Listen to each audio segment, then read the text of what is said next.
Putain, mais c'est quoi ces veuches là? Sérieux? Punaise! Crin de cheval le truc.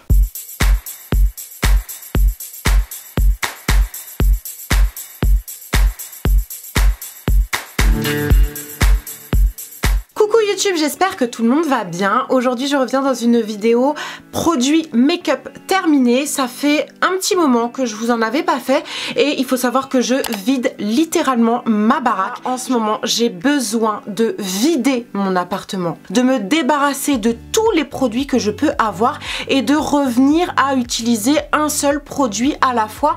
Non seulement pour l'utiliser en entier, tant qu'à faire, mais il faut savoir que ça fait suite après la lecture de ce bouquin. Donc c'est La magie du rangement de Marie Kondo. C'est un bouquin dont on a entendu pas mal parler sur la toile notamment. Comme j'arrive toujours après la guerre, je viens juste de le terminer. Pourquoi je ne l'ai pas lu avant? Truc de ouf. Il est génial, il est pas très gros donc facile à lire. Si vous souhaitez que je vous fasse des vidéos spéciales lectures que j'ai appréciées, les lectures qui ont changé ma vie et tout machin, eh bien j'ai envie de vous faire ça prochainement. Dites-moi ce que vous en pensez dans les commentaires et on en reparlera plus tard. Aujourd'hui on va parler donc maquillage. Je vais commencer par les mascaras. Comme je vous ai dit, il y en a pas mal. Je vais essayer de me dépêcher parce que la lumière se fait la malle. Donc il y a deux mascaras identiques et c'est le Hypnose de chez Lancôme. C'est un mascara que je conseillais systématiquement à mes clientes lorsque je travaillais en parfumerie. C'est un mascara que je vendais à tour de bras parce que je connais parfaitement le produit. Je sais où sont ses qualités et je sais où sont ses défauts. Et à chaque fois que je recommandais ce mascara, mes clientes revenaient et me disaient mais ce produit est génial, pourquoi je l'ai pas essayé avant quoi. En effet, si j'avais de la thune à dépenser et que je n'étais plus dans une démarche minimaliste, eh bien c'est un mascara que je rachèterais. Ici c'est la version classique, ici c'est la version waterproof. Il est superbe mais bien trop cher pour mon budget du moment. Je vous présente la version d'essai de Better Than Sex de Too Faced. Alors il est très bien mais il a tendance à se terminer assez vite, du coup ça me revenait un petit peu trop cher sur mon budget maquillage, donc j'ai fini par ne plus le racheter. Mais c'est un mascara qui je me rappelle me faisait des cils de ouf et je l'ai adoré. Ensuite je vous présente le mascara Perversion de chez Urban Decay et je crois que je l'avais eu dans un coffret ou dans une palette, j'ai plus souvenir. Ce mascara je l'ai terminé et je ne le rachèterai absolument pas. Mais c'est quoi ce mascara? Je crois que c'est un des mascaras qui avait fait le buzz de ouf et tout. Il était en rupture, on n'arrivait pas à le trouver machin et j'ai voulu le tester forcément, tout le monde en parlait, il était génial et tout. Aucun intérêt pour moi d'acheter le Perversion de chez Urban Decay, j'ai détesté, je vous le déconseille. On passe à deux mascaras de chez L'Oréal et si vous connaissez ma chaîne et mes vidéos, vous savez que c'est un mascara que je vous conseille à 10 000%. C'est un mascara qui est vraiment abordable en termes de prix, qui se trouve partout dans les grandes surfaces. Il oscille entre 12 et 15 euros, ça peut être un petit peu plus cher selon la grande surface, selon le magasin. Là j'ai la version Midnight Black et ici j'ai la version Sculpt. J'arrive pas à le dire, le Midnight Black, il avait pour promesse d'être un petit peu plus noir que la version classique. Oui, c'est vrai qu'il était plus noir, mais je crois qu'il était plus chiant à démaquiller. Du coup, je l'ai testé, j'ai pas accroché. Je préfère largement la version classique, c'est une valeur sûre. Il est génial, c'est une brosse en silicone qui est légèrement incurvée, parfaite pour travailler la frange du haut, la frange du bas. Moi qui n'a plus un rond en ce moment, dès que je terminerai tous les mascaras que je suis en train de terminer, eh bien je me tournerai vers cette valeur sûre. Il est top. Si vous le connaissez pas, franchement, arrêtez de vous ruiner en parfumerie pour des mascaras qui coûtent 30 ou 40 balles.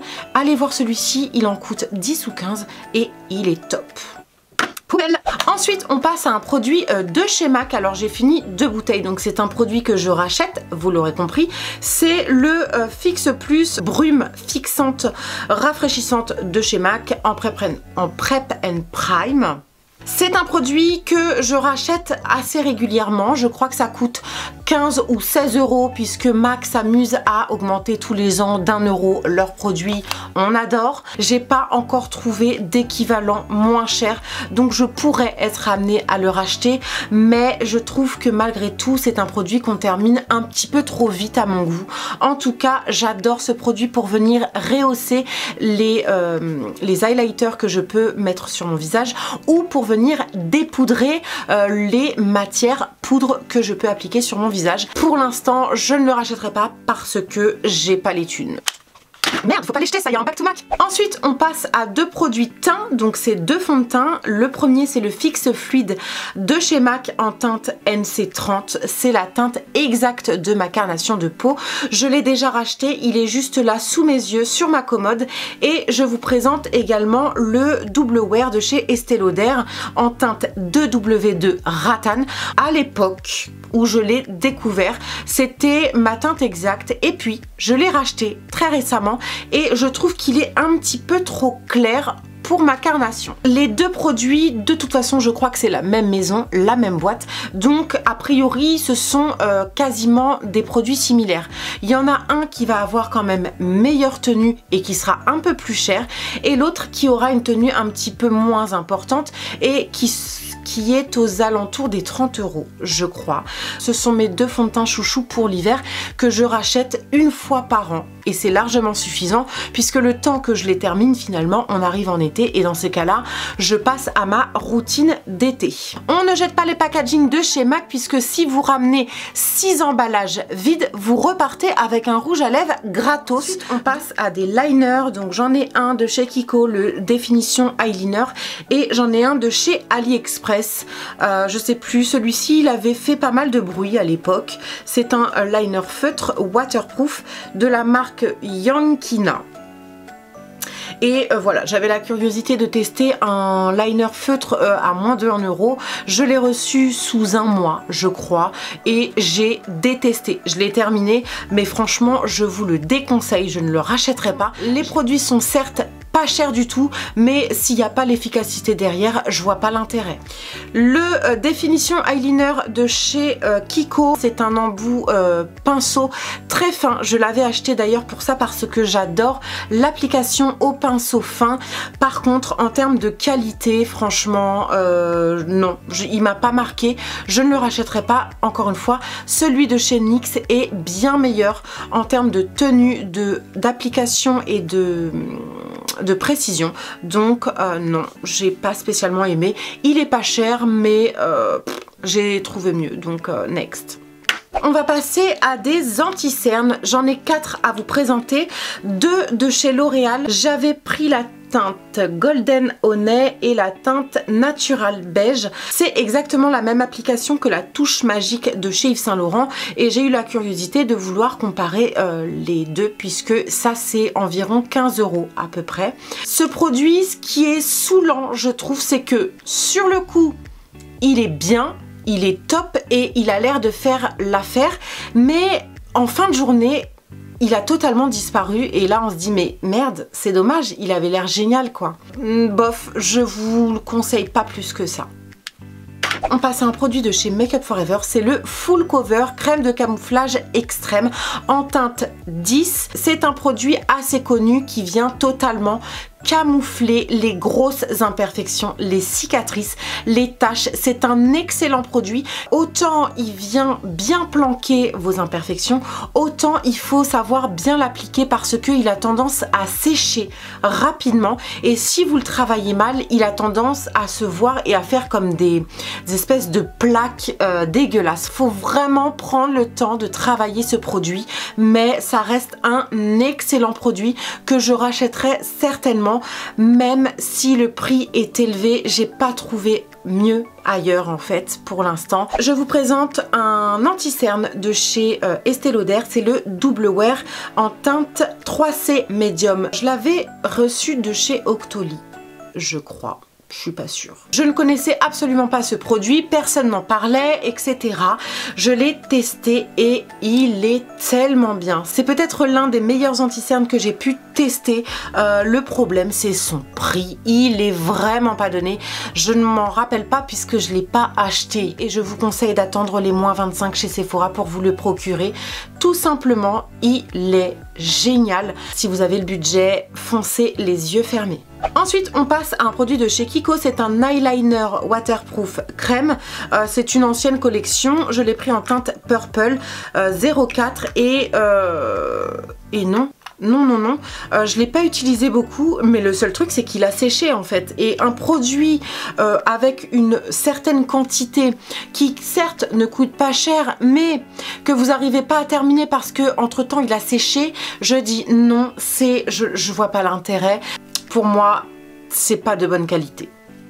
On passe à des vernis, j'en ai 4 à vous présenter. J'ai un vernis d'Inheim de chez Kiko, ça faisait un effet, non pas jean comme indiqué, mais ça faisait un effet mat. J'adore l'effet mat sur les vernis, sur les ongles en général. Les vernis de chez Kiko sont géniaux parce que très peu cher et on a le rapport qualité-prix est présent, je trouve. Les vernis de chez Kiko, je trouve qu'ils sont assez opaques et il y a des promotions assez régulièrement. Donc oui, je vous conseille de vous tourner chez Kiko pour les vernis.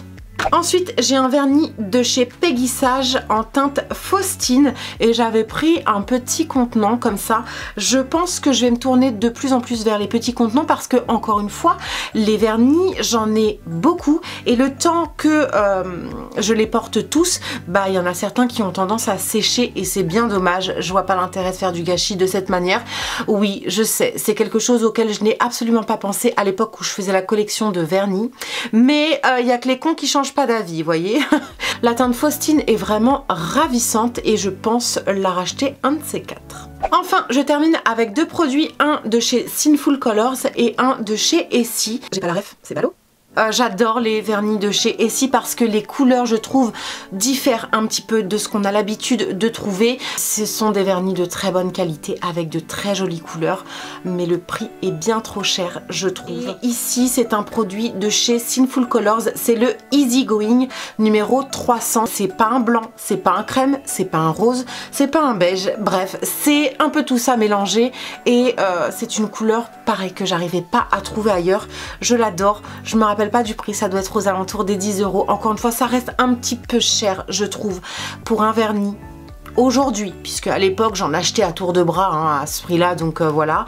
Aujourd'hui je préfère mettre 2-3 €, allez 5 € max dans un vernis avec une meilleure composition et j'ai trouvé mon bonheur chez Avril notamment. Ça reste des bonnes marques, des bons produits avec des couleurs magnifiques. Donc si vous hésitez encore à acheter ça, eh bien je vous les conseille. Voilà YouTube, j'ai terminé avec cette vidéo, j'espère qu'elle vous a plu, j'espère qu'elle vous a servi, j'espère qu'elle vous a informé sur vos futurs achats, qu'elle vous a un petit peu guidé dans ce qui vous intéresse ou pas. En attendant la prochaine vidéo, je vous dis à tout de suite dans les commentaires. Je vous embrasse très très fort et puis prenez soin de vous et soyez inspirés.